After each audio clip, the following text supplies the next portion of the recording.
नमस्कार दोस्तों, स्वागत है आप सभी का। मैं एक बार फिर आपके लिए एक प्रश्न लेके आया हूं जो आज के समय में एक गंभीर समस्या बन चुका है मानव का। जैसा कि मैंने यहाँ लिखा हुआ है ग्रीन बोर्ड पे, ईगो प्रॉब्लम।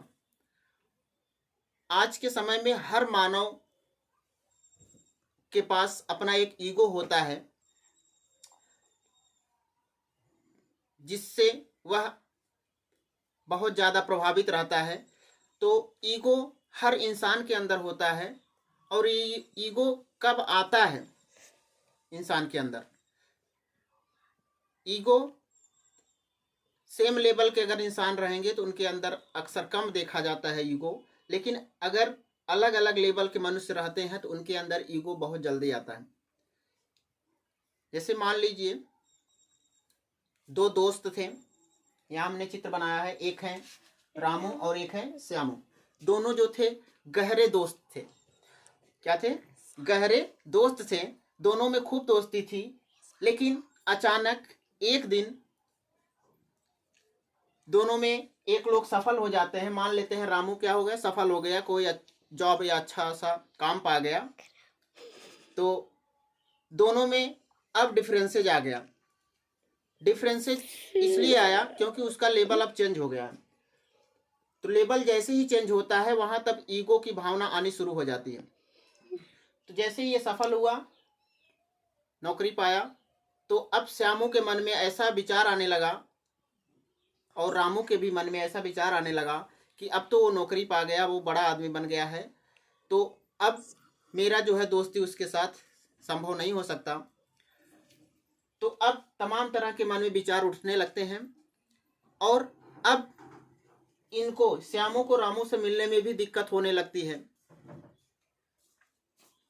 क्यों? क्योंकि अब उनके मानसिकता बन चुका है कि वो क्या हो गए हैं, बड़े आदमी हो गए हैं, अब मुझसे टैली नहीं खाएगा।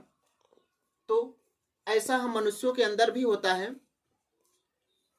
अक्सर आप देखते होंगे कि आसपास जितने भी व्यक्ति होते हैं, अगर उनका लेवल थोड़ा सा भी बढ़ा आगे तो छोटे वाले लेवल जो होते हैं वो थोड़ा अलग तरह से व्यवहार करते हैं। और बड़े लोग भी, ऐसा नहीं है छोटे लोग ही व्यवहार करते हैं अलग तरीके से, बड़े लोग भी जब अच्छा तरक्की कर लेते हैं तो उनके अंदर भी एक भावना उठती है कि मैं अब इनके लेवल का नहीं रहा, अब मैं काफ़ी आगे बढ़ चुका हूँ, तो उससे भी कम व्यवहार रखने लगते हैं।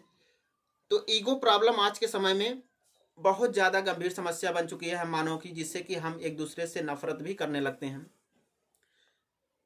तो ईगो जो होता है, ईगो में आज मैं आपको एक बात अच्छी बात बताने वाला हूँ कि कैसे हम इसको समस्या को निपटारा कर सकते हैं ईगो का। ईगो में हमेशा वह इंसान सोचता है कि मैं जीता हूँ, जो सोचता है कि वो मेरे पास आया है, पहले वह मुझसे बात किया है, तो वो सोचता है कि ये हार गया। लेकिन ऐसा नहीं होता है।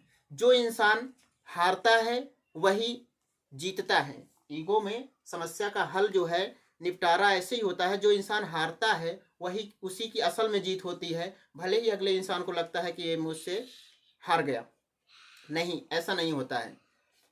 आप इसका एग्जाम्पल भी देख लीजिए। जब महाभारत हो रहा था तो उसमें जो भगवान श्री कृष्ण थे वो कौरवों को समझाने के लिए एक बार गए थे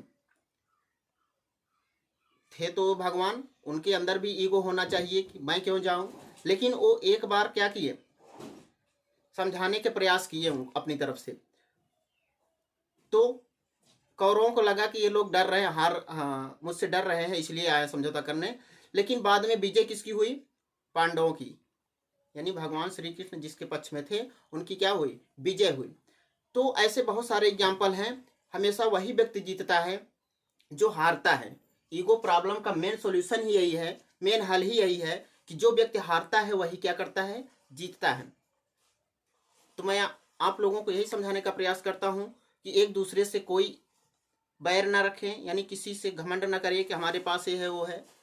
तो ईगो किसी भी तरह का अपने मन में न रखिए। हर मानव से, हर तरह का, चाहे जिस भी तरह का मानव हो, सेम भाव रखिए, उनसे प्रेम करिए, सबसे एक साथ मिलजुल कर रहिए। तो यही ईगो प्रॉब्लम की समस्या है। तो इसका हल भी यही बहुत सरल है, मैंने बताया जैसा कि इसमें वही व्यक्ति जीतता है जो हारता है। जैसे आप देखे होंगे जब तूफान या आंधी आता है तो जो वृक्ष जो होते हैं जो झुक जाते हैं वो बच जाते हैं, और जो वृक्ष खड़े रहते हैं टाइट, वो क्या होते हैं, टूट जाते हैं। तो ईगो में हमेशा वही व्यक्ति हारता है जो सोचता है कि वह मुझसे हार गया है। जो अपने घमंड पे कायम रहता है वो हार जाता है अक्सर।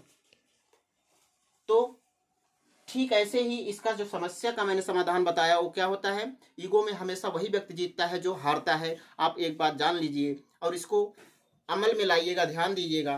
तो कैसी लगी जानकारी? यदि यह मेरी बात अच्छी लगी होगी तो मेरे वीडियो को लाइक शेयर जरूर करिएगा। धन्यवाद।